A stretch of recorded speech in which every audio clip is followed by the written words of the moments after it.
Good morning friends, welcome back to my another blog.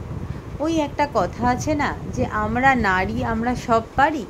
হ্যাঁ, এই কথাটা একদম ঠিক। আমরা সব না পারলেও আমাদের সব পারতে হয়।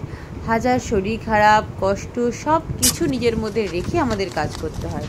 কেন কি বলো তো, আমাদের উপর না অনেক দায়িত্ব নির্ভর করে। একটা সংসারের ভেতরের যাবতীয় দায়িত্ব নির্ভর করে একটা স্ত্রীর উপর।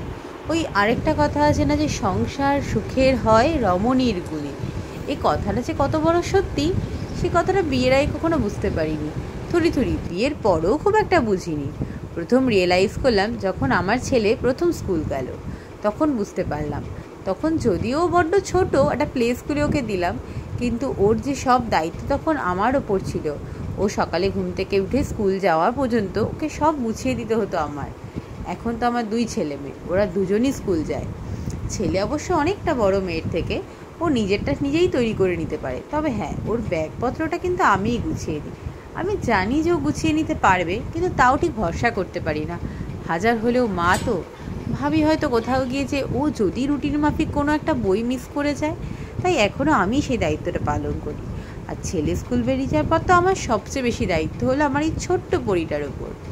ও তো ভীষণ আদরে আর ভীষণ ছোট্ট একটা পুচকু। ওকে অনেক আদর যত্ন করে ঘুম থেকে তুলতে হয়, তবে তো ম্যাডামের রাগ হয় না। আর এই ঘুম থেকে ওঠার পর জোর কত রকম বায়না, সেটা আর কি বলবো। ওর সব বায়না আগে মেটাবো, তবে ম্যাডাম স্কুলে যাবেন। হাজারটা কথা বলবে, এটা সেটা, জাস্ট দেখো তোমরা। ও, তোমাদের তো একটা কথা বলাই হয়নি। ও তো নতুন স্কুলে ভর্তি হয়েছে।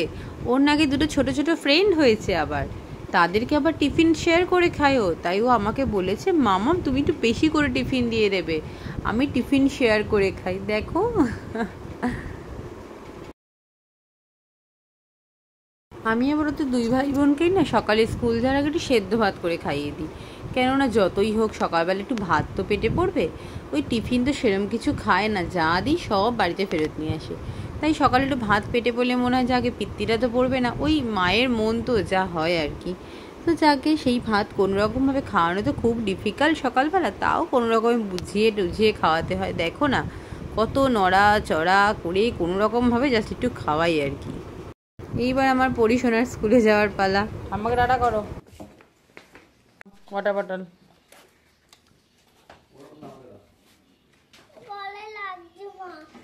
গলায় লাগছে।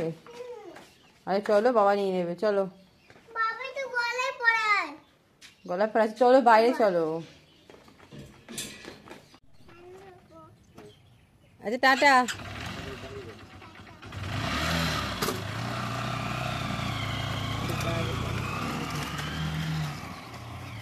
ব্যাস, এটা তো মিটলো একটা ধাপ, মানে সবে ছেলেমেয়েরা স্কুল গেল।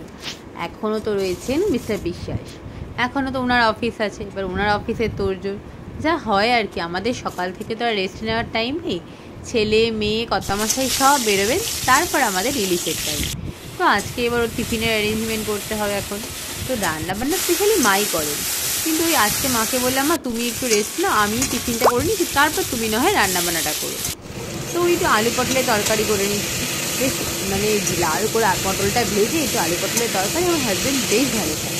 তো তাড়াতাড়ি করে আলু পটলের তরকারি করে নিলাম। চা খাওয়ার কিন্তু আলাদা টাইম আজকে আমার আর হয়নি।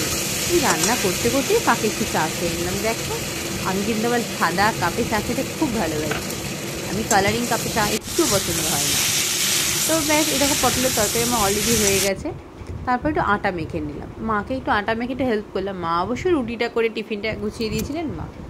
তারপর এই করতে করতে মায়ের সাথে একটু বসে গল্পও করছি, কারণ গল্প করতে করতে কাজ করলে না বেশ একটা কাজের একটা এনার্জি আসে। তো আমি আর মা তো এরকম কাজের ফাঁকে বেশ গল্প করি, মাঝে মধ্যেই গল্প করি। এই গল্প করতে আমার আটা মাখাও হয়ে গেল দেখো। তারপর অফিস বেরিয়ে গেলেন কর্তামশাই। এবার আমার হলো আসল কাজ, মানে বেডরুমটা ক্লিন করা।